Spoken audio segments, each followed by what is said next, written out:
Hello ಎಲ್ರಿಗೂ ನಮಸ್ಕಾರ. ಎಲ್ಲರೂ ಹೇಗಿದ್ದೀರಾ? ನಾನಂತೂ ತುಂಬ ಚೆನ್ನಾಗಿದ್ದೀನಿ. ನೀವು ಕೂಡ ಚೆನ್ನಾಗಿದ್ದೀರಾ ಅಂತ ಅಂದ್ಕೊಂಡಿದ್ದೀನಿ. ಬನ್ನಿ, ಇವತ್ತು ಒಂದು ಮದುವೆಗೆ ಹೋಗ್ತಾ ಇದ್ದೀನಿ. ಆ ಮದುವೆಯಲ್ಲಿ ಏನೆಲ್ಲ ಸೆಲೆಬ್ರೇಷನ್ ಇರುತ್ತೆ, ಯಾವ ರೀತಿ ಶಾಸ್ತ್ರಗಳನ್ನ ಮಾಡ್ತಾರೆ ಅಂತ ಹೇಳ್ಬಿಟ್ಟು ನಿಮಗೆಲ್ಲ ತೋರಿಸ್ತೀನಿ ನಾನು. ನಮ್ಮ ಕಡೆ ಇದೇ ರೀತಿ ಶಾಸ್ತ್ರಗಳನ್ನ ಮಾಡೋದು. ನಿಮ್ಮ ಕಡೆ ಯಾವ್ಯಾವ ರೀತಿ ಶಾಸ್ತ್ರಗಳನ್ನ ಮಾಡ್ತಾರೆ ಅಂತ ಹೇಳ್ಬಿಟ್ಟು ತಿಳಿಸಿ ನನಗೂ ಕೂಡ ಕಮೆಂಟಲ್ಲಿ. ನೋಡಿ, ಬನ್ನಿ ಇವಾಗ ವಿಡಿಯೋನ ಕೊನೆ ತನಕ ನೋಡಿ, ಸ್ಕಿಪ್ ಮಾಡಬೇಡಿ. ಎಲ್ಲೂ ಕೂಡ ಚೆನ್ನಾಗಿದೆ, ಫನ್ನಿ ಆಗಿರುತ್ತೆ. ಫುಲ್ಲು ವಿಡಿಯೋನ ನೋಡಿ ಯಾವ ರೀತಿ ಇತ್ತು ಅಂತ ಹೇಳ್ಬಿಟ್ಟು ಕಮೆಂಟಲ್ಲಿ ತಿಳಿಸಿ ಪ್ಲೀಸ್. ಬನ್ನಿ ಇವಾಗ ವಿಡಿಯೋನ ಸ್ಟಾರ್ಟ್ ಮಾಡ್ತಾಯಿದ್ದೀನಿ.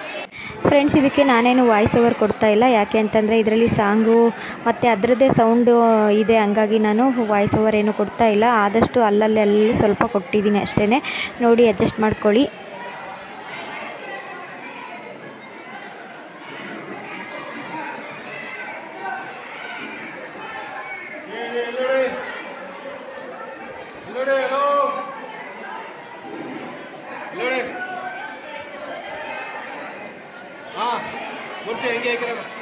ಆಯ್ತು.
ಇನ್ನು ನೋಡಿ, ಈ ಶಾಸ್ತ್ರ ಬಂದು ನಮ್ಮ ಕಡೆ ಆಸೆ ಹಚ್ಚೋದು ಅಂತ ಹೇಳ್ತೀವಿ. ನಿಮ್ಮ ಕಡೆ ಎಲ್ಲ ಅರಿಶಿನ ಹಚ್ತಾರಲ್ಲ, ಅದೇ ಥರನೇ ಅರಿಶಿನೂ ಹಚ್ತೀವಿ ನಾವು.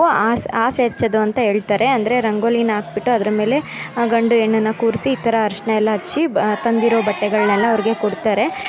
ನೈಟ್ ಏನೇನೋ ಶಾಸ್ತ್ರಗಳೆಲ್ಲ ಇರುತ್ತಲ್ಲ, ಅದರದ್ದು ವೀಡಿಯೋಸ್ನ ಹಾಕಿದ್ದೀನಿ ನೋಡಿ. ಇನ್ನು ನಮ್ಮ ಹಳ್ಳಿ ಕಡೆ ಈ ರೀತಿ ಪದಗಳನ್ನ ಹಾಡ್ತಾರೆ. ನಿಮ್ಮ ಕಡೆ ಸ್ವಲ್ಪ ಟೌನ್ ಕಡೆ ಆದರೆ ಈ ಥರ ಎಲ್ಲ ಸಿಗೋದಿಲ್ಲ ನೋಡೋದಕ್ಕೆ. ಹಂಗಾಗಿ ನಾನು ವೀಡಿಯೋಸ್ನ ಮಾಡಿಬಿಟ್ಟು ನನ್ನ ಚಾನಲ್ನಲ್ಲಿ ಹಾಕಿದ್ದೀನಿ. ಚೆನ್ನಾಗಿದೆ ಅಂತಂದರೆ ಚೆನ್ನಾಗಿದೆ ಅಂತ ಹೇಳ್ಬಿಟ್ಟು ಕಮೆಂಟ್ ಮಾಡಿ. ಯಾರಿಗೆಲ್ಲ ಇಷ್ಟ ಆಯಿತು ಅಂತ ಹೇಳಿ. ತುಂಬಾ ಇಷ್ಟ ಆಗುತ್ತೆ ಕೆಲವೊಬ್ಬರಿಗೆ ಈ ಥರ ಎಲ್ಲ ಪದಗಳಾಡೋದು, ಅದು ಇದು ಎಲ್ಲ. ಅಂದರೆ ನೈಟೆಲ್ಲ ಇವ್ರ ಕಾಲು ಎಳ್ಕೊಂಡು ಅತ್ತೆ ಮಾವದಿರು ಆ ಥರ ಎಲ್ಲ ಇರ್ತಾರಲ್ಲ, ಚೆನ್ನಾಗಿರುತ್ತೆ. ನಮ್ಮ ಕಡೆ ಹಳ್ಳಿ ಕಡೆ ಸ್ವಲ್ಪ ತುಂಬಾ ಚೆನ್ನಾಗಿರುತ್ತೆ. ಚೆನ್ನಾಗಿ ಎಂಜಾಯ್ ಮಾಡ್ತೀವಿ ನಾವು ನಮ್ಮ ಕಡೆ.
ಇನ್ನು ನೋಡಿದ್ರಲ್ಲ ಫ್ರೆಂಡ್ಸ್, ಇವತ್ತಿನ ವಿಡಿಯೋ ಇಷ್ಟೇನೆ. ಬೆಳಗ್ಗೆ ಎದ್ದು ಮಾಡಿಲ್ಲ ವೀಡಿಯೋಸ್ ನಾನು, ಅಂದರೆ ಮುಹೂರ್ತದೆಲ್ಲ ಮಾಡಿಲ್ಲ. ಫೋಟೋ ಶೂಟ್ ಮಾಡಿರೋದ್ರಲ್ಲಿದೆ, ಅದರಲ್ಲಿ ತಗೊಂಡು ಹಾಕೋಷ್ಟು ಪೇಷನ್ಸ್ ಇವಾಗಿಲ್ಲ. ಹಂಗಾಗಿ ಇರೋದಿಷ್ಟನ್ನೇ ಶೇರ್ ಮಾಡ್ಕೊತಾ ಇದ್ದೀನಿ. ಅಂದರೆ ಇದೇ ತುಂಬ ವೀಡಿಯೋಸ್ ಆಗಿತ್ತು, ಹಂಗಾಗಿ ಇಷ್ಟನ್ನೇ ಶೇರ್ ಮಾಡ್ತಾಯಿದ್ದೀನಿ. ಇಷ್ಟ ಹಾಕಿದರೆ ಒಂದು ಲೈಕು, ಶೇರು, ಸಬ್ಸ್ಕ್ರೈಬು, ಕಮೆಂಟು ಮಾಡಿ.